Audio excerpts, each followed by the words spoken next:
며칠이 지났다. 산채에서의 생활은 단조로웠으나 용화는 한순간도 허투루 보내지 않았다. 낮에는 장무혁에게 검법을 배우고 밤에는 내면에 집중하며 가슴 깊은 곳에 불씨를 키워갔다. 처음에는 희미하게 느껴지던 것이 이제는 분명해졌다. 작지만 뜨거운 열기가 심장 가까이에서 맥동하고 있었다. 용화 롱호. 용족이라면 누구나 가지고 태어나는 근원의 불꽃이었다. 인간의 몸으로 바뀌어도 그것만은 사라지지 않았다. 손끝까지 그 열기를 보내는 것도 가능해졌다. 하지만 시간이 없었다. 창고안은 어두웠으며 희미한 달빛만이 지붕 틈새로 스며들어 바닥에 가느다란 줄기를 그리고 있었다.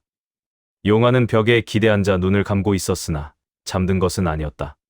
소소가 용화의 곁에서 웅크리고 있었다. 작은 손이 옷자락을 꽉 움켜쥐고 있었다. 며칠 전까지만 해도 구석에서 벗어나지 못하던 아이였다. 이제는 용화 곁에서 잠들었다. 그 손의 힘이 느껴졌다. 오늘 아침 우연히 도적들의 대화를 엿들었다. 마구간 뒤편이었다. 물을 길러 가다가 발걸음을 멈추었으며 두 명의 도적이 나누는 이야기가 귀에 들어왔다. 소소 그년 내일 팔린대. 진짜? 어디로? 청루라던가. 꽤 높은 값에 팔렸다더라. 쯔드. 운도 없지. 저 나이에. 청루. 용화의 금빛 눈동자가 위험하게 가늘어졌다. 청루. 이 세계에 온 지 얼마 되지 않았으나 그 이름이 무엇을 의미하는지는 알 수 있었다. 도적들이 비웃으며 혀를 찾고 말투 속에 역겨운 것이 묻어 있었다. 어린아이가 갈 곳이 아니었다. 용화의 주먹이 불끈 쥐어졌다. 절대로. 창고로 돌아온 용화는 웅크린 소소를 바라보았다. 헝클어진 머리카락 사이로 겁에 질린 눈이 보였다. 처음 만났을 때보다 나아졌으나 여전히 말을 거의 하지 않았다. 하지만 용화가 다가가면 더 이상 움츠러들지 않았다. 그 눈을 보는 순간 결심이 섰다. 내일 이곳을 나간다. 용화가 낮은 목소리로 말했다. 아이가 팔려가는 것을 두고 볼 수는 없었다. 용족의 긍지가 허락하지 않았다. 아니, 그것보다도 단순하게 이 작은 아이를 버리고 싶지 않았다. 소소의 눈이 커졌으며 입술이 파르르 떨렸다. 두려움과 희망이 뒤섞인 표정이었다. 따라올 수 있겠느냐? 소소가 고개를 끄덕였다. 작지만 단호한 움직임이었다. 무섭지만 공자님이랑 같이라면. 두려워하지 마라. 내가 지켜주마. 용화의 눈빛이 단단하게 굳어졌다. 약한 자를 버리고 혼자 도망치는 것은 생각조차 할 수 없었다. 용화는 하루 종일 산채를 관찰했다. 물을 나르면서 눈을 열어두었고 마당을 쓸면서 귀를 기울였다. 도적들의 순찰 경로와 경비 교대 시간, 담장의 높이와 취약점까지 모든 것을 머릿속에 새겼다. 경비가 가장 허술한 시간대는 인시였다. 새벽 3시에서 5시 사이. 야간 경비조가 졸음에 빠지는 시간이었으며 교대조가 나오기 전에 공백이었다. 그 틈을 노려야 했다. 탈출 경로도 정해두었다. 산채 뒤쪽 담장이 가장 낮았으며 그 너머로 작은 개울이 흐르고 있었다. 물속을 걸으면 발자국이 남지 않는다. 문제는 장무혁이었다. 그 남자는 다른 도적들과 근본적으로 달랐다. 밤에도 불규칙하게 순찰을 돌았으며 발소리 하나에도 귀를 세웠다. 청풍문파에서 익힌 감각이 녹슬지 않은 것이었다. 규칙적이지 않은 순찰 경로는 예측이 불가능했고 한밤중에 마주치면 조용히 빠져나가기 어려울 것이다. 하지만 다른 방법이 없었다. 내일이면 소소는 팔려간다. 한밤중이 되자 용화는 눈을 떴다. 창고 안은 칠흑 같은 어둠에 잠겨 있었다. 달빛조차 구름에 가려진 밤이었다. 하지만 용화의 금빛 눈에는 모든 것이 선명하게 보였다. 벽의 결, 바닥의 먼지, 구석에 쌓인 짐들까지. 용족의 눈이었다. 인간의 몸이 되어도 사라지지 않은 것. 심장이 평소보다 빠르게 뛰고 있었다. 긴장 때문이 아니었다. 기대감이었다. 오늘 밤 이곳을 벗어난다. 소소에게 다가가 어깨를 가볍게 흔들었다. 일어나라. 갈 시간이다. 소소가 소리 없이 눈을 떴으며 눈빛이 또렷했다. 잠을 자지 않고 기다리고 있었던 모양이었다. 용화는 며칠 전부터 몰래 숨겨둔 짐을 꺼냈다. 마른 떡 몇 개와 물통, 그리고 부엌에서 가져온 작은 칼 하나. 떡은 소소의 품에 넣어주었고 물통은 용화가 어깨에 걸었다. 내 뒤를 따라와. 절대 소리 내지 마라. 소소가 고개를 끄덕였다. 용화는 창고 문에 귀를 대었다. 바깥에서 아무 소리도 들리지 않았다. 낮에 미리 빗장을 느슨하게 해두었고 경첩에는 기름을 발라두었다. 문을 조용히 밀었다. 삐걱거리는 소리 없이 틈이 벌어졌으며 차가운 밤 공기가 흘러들어왔다. 밖으로 나섰다. 산채는 고요했다. 달빛이 건물들 사이로 흘러들어 희미한 그림자를 만들고 있었으며 횃불은 대부분 꺼져 있었다. 용화는 소소의 손을 잡았다. 작고 차가운 손이었다. 따라와. 담장 쪽으로 이동하기 시작했다. 그림자를 따라 움직이며 최대한 몸을 숨겼고 발소리를 죽이고 호흡을 가다듬으며 한 걸음씩 나아갔다. 소소의 손이 떨리고 있었으나 아이는 소리 하나 내지 않았다. 용감한 아이였다. 첫 번째 건물을 지나고 두 번째 건물 모퉁이를 돌았을 때였다. 누구냐? 차가운 목소리가 어둠 속에서 울려 퍼졌다. 용화의 발이 멈추었다. 심장이 한 박자 뛰었다가 다시 고요해졌다. 천천히 고개를 돌리니 달빛 속에 한 사람이 서 있었다. 장무혁이었다. 허리에 찬검이 달빛을 받아 차갑게 빛나고 있었다. 장무혁의 눈이 용화와 소소를 번갈아 훑었다. 한순간이었으나 그 눈빛은 모든 것을 꿰뚫어보는 것 같았다. 용화의 손에 들린 작은 칼, 소소의 품에 안긴 보따리, 그리고 담장을 향해 있던 두 사람의 발걸음까지. 무엇을 하려는지 한눈에 알아챈 것이 분명했다. 도망치려는 건가? 질문이라기보다 확인에 가까웠다. 손은 자연스럽게 허리춤의 검에 얹혀 있었다. 용화는 소소를 뒤로 밀었다. 소소가 등 뒤에서 떨고 있는 것이 느껴졌다. 작은 손이 옷을 움켜쥐는 힘이 강해졌다. 이 아이를 데리고 나가겠습니다. 허락 없이. 허락을 구할 상대가 아니지 않습니까? 장무혁의 입꼬리가 미세하게 올라갔다. 대담하군. 이곳은 흑산채다. 들어온 자는 있어도 나간 자는 없어. 잊지 않았습니다. 용화의 목소리는 담담했으나 금빛 눈동자는 흔들리지 않았다. 200년을 살아온 용이었다. 고개를 숙이는 것은 상상조차 할 수 없었다. 다만 이 아이가 팔려가는 것을 두고 볼 수 없었습니다. 장무혁의 눈썹이 미세하게 움직였다.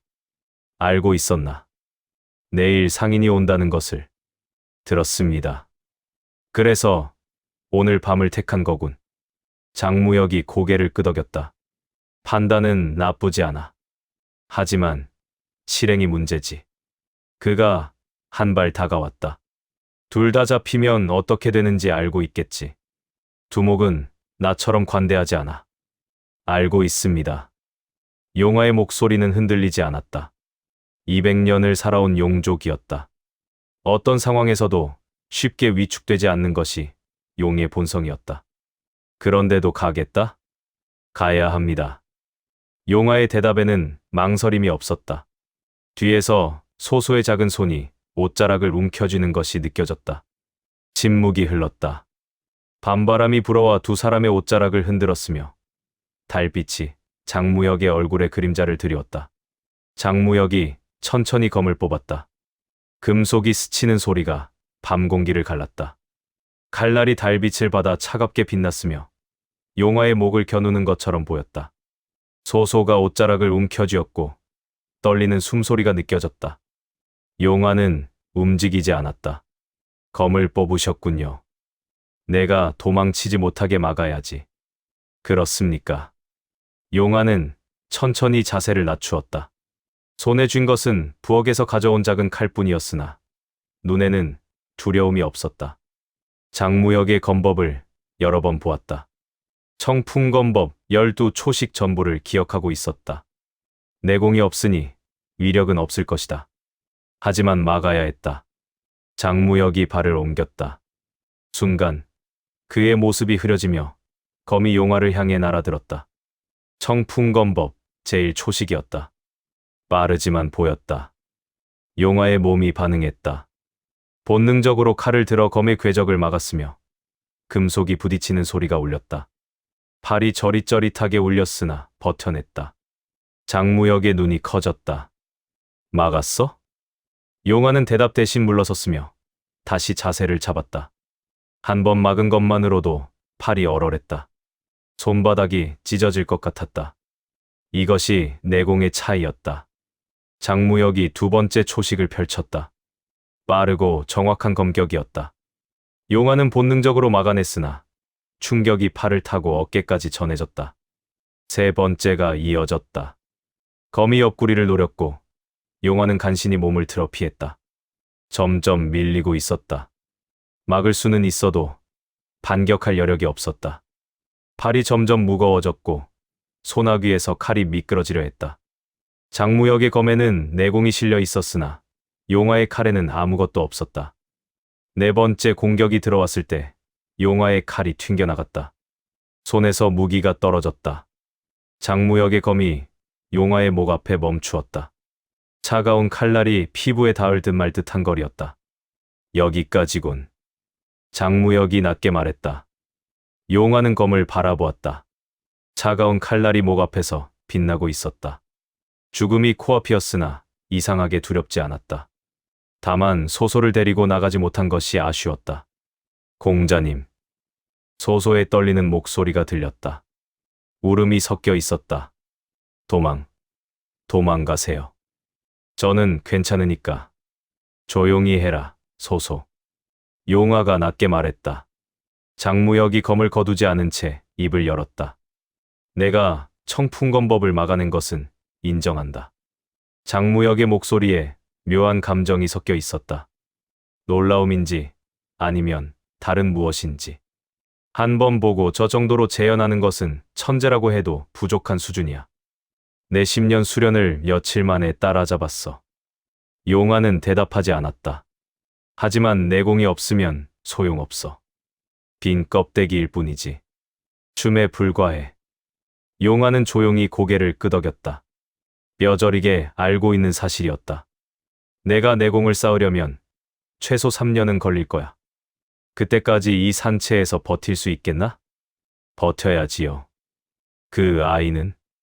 장무혁의 시선이 소소에게로 향했다. 용화의 주먹이 불끈 쥐어졌다. 어금니를 깨물었다. 대답할 수 없었다. 소소는 내일 팔려간다. 3년이고 뭐고 없었다. 그때 장무혁이 이상한 행동을 했다. 검을 칼집에 넣었다. 차가운 금속음이 밤 공기에 울렸다. 가라. 용화의 눈이 커졌다. 순간 자신의 귀를 의심했다. 검을 거두고 길을 열어주라고? 지금 뭐라고 한 거지? 뭐라고 하셨습니까? 들리지 않았나? 가라고 했다. 장무혁이 한 발 물러서며 길을 열어주었다. 담장으로 가는 길이 뚫렸다. 저는 묻지 마. 그냥 기분이 그래. 장무혁의 표정은 여전히 무심했으나 달빛 아래서 그의 눈이 잠시 흔들렸다. 그 아이가 청무에 팔려가는 것이 마음에 들지 않았어. 그뿐이야. 용화는 말을 잇지 못했다. 난 원래 이런 곳에 있을 사람이 아니거든. 장무혁이 하늘을 올려다보았다. 달빛이 그의 얼굴을 비추었으며 눈의 쓸쓸함이 스쳐 지나갔다. 도적의 눈빛이 아니었다. 용화는 장무혁을 바라보았다.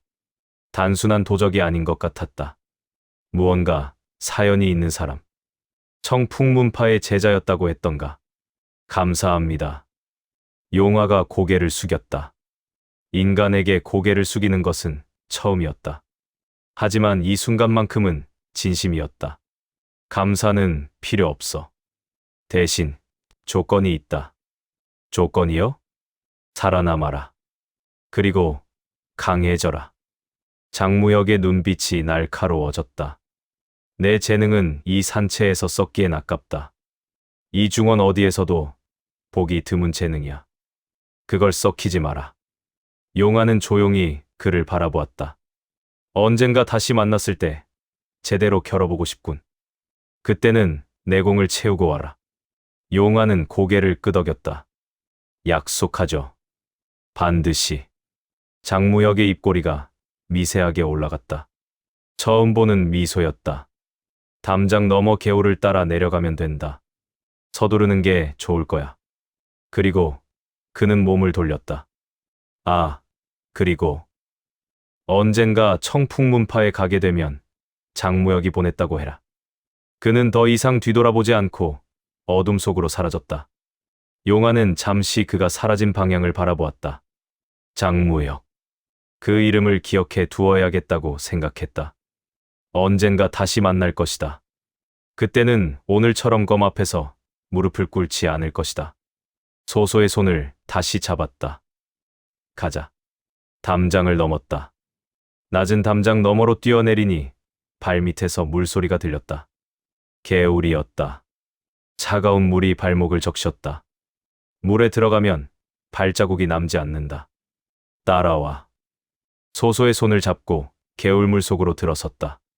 차가운 물이 발목까지 찼으며 돌멩이가 발바닥을 눌렀다.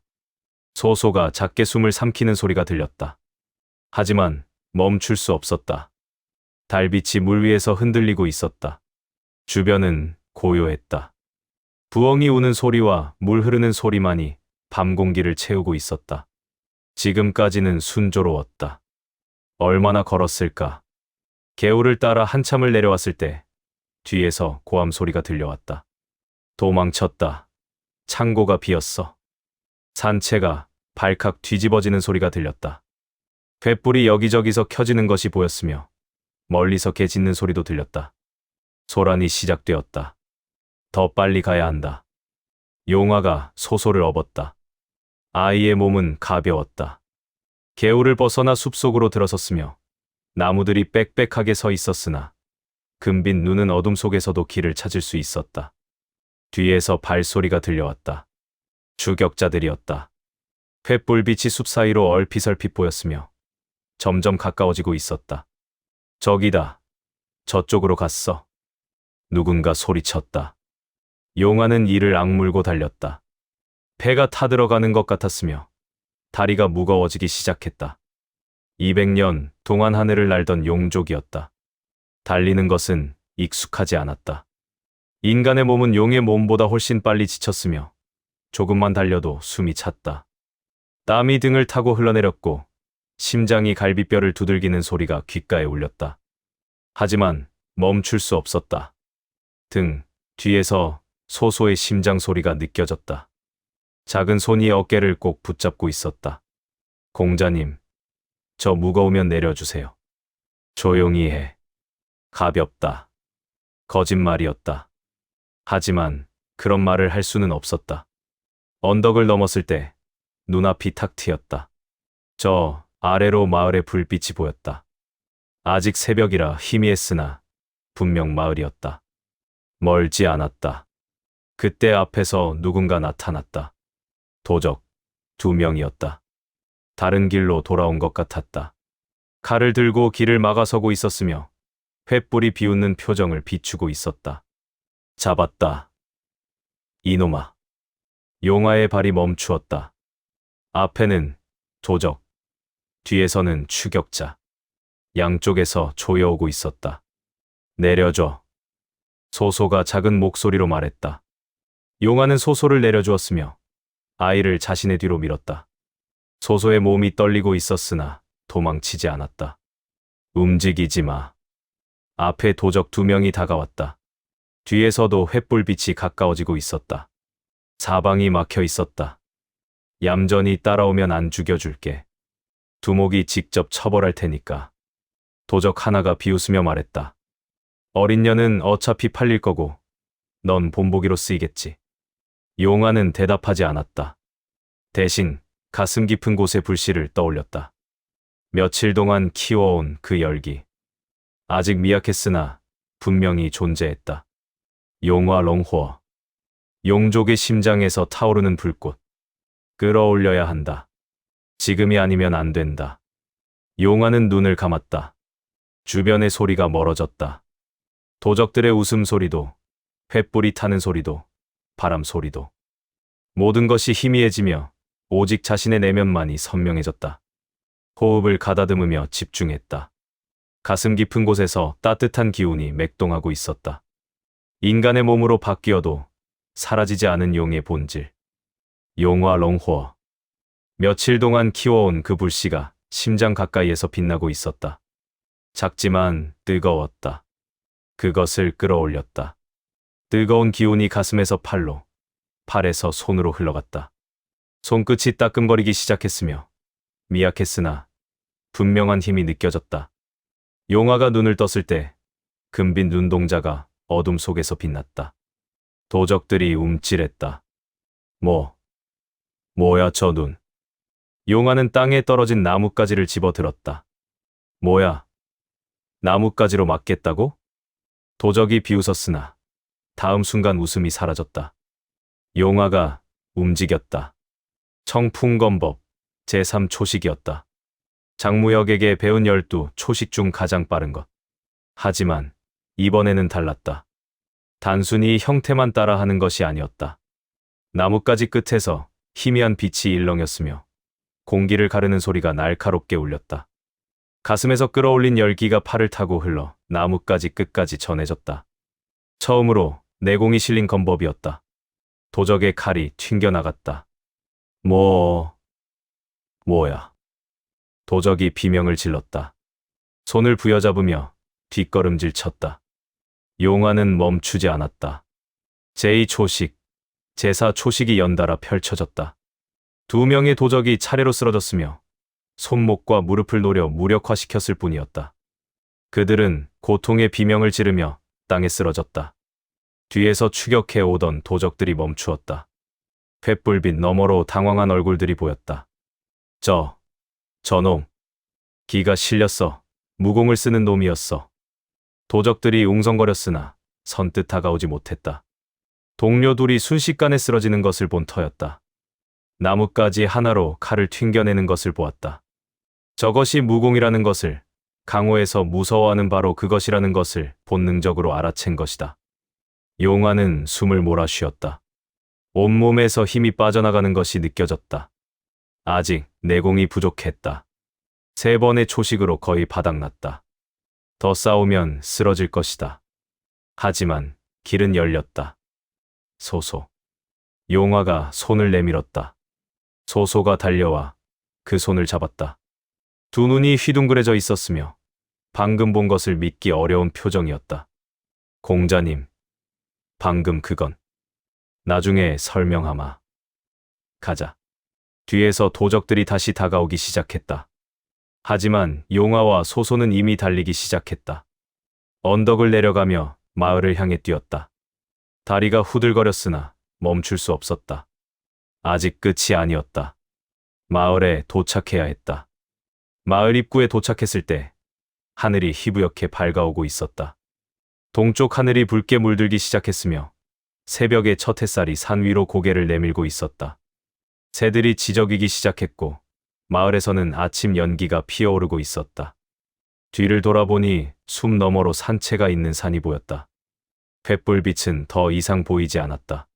추격을 포기한 것 같았다. 해냈다. 용화가 낮게 중얼거렸다. 믿기 어려웠다. 극산채를 탈출했다.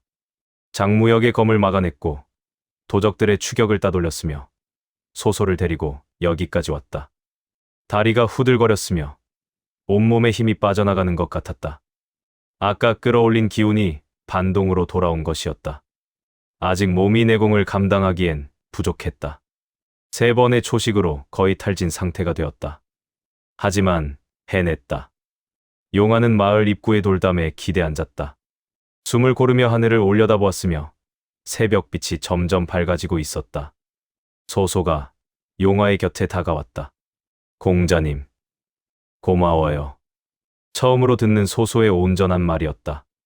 목소리가 떨리고 있었으나 또렷했다. 용화는 아이를 내려다보았다. 작은 얼굴에 조심스러운 미소가 떠올라 있었다. 겁에 질려 있던 눈빛이 조금 풀린 것 같았으며 눈에 생기가 돌고 있었다. 고맙긴. 나도 내 덕분에 나왔다. 정말요? 그래. 내가 없었으면 움직이지 않았을지도 모른다. 소소의 눈가에 물기가 맺혔다. 저 공자님 따라갈 거예요. 가도 돼요?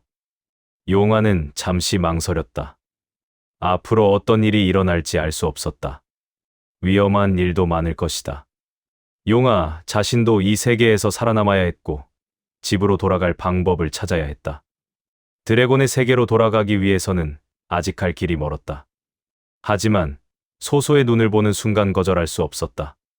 이 작은 아이가 믿을 사람은 자신밖에 없었다. 그래. 같이 가자.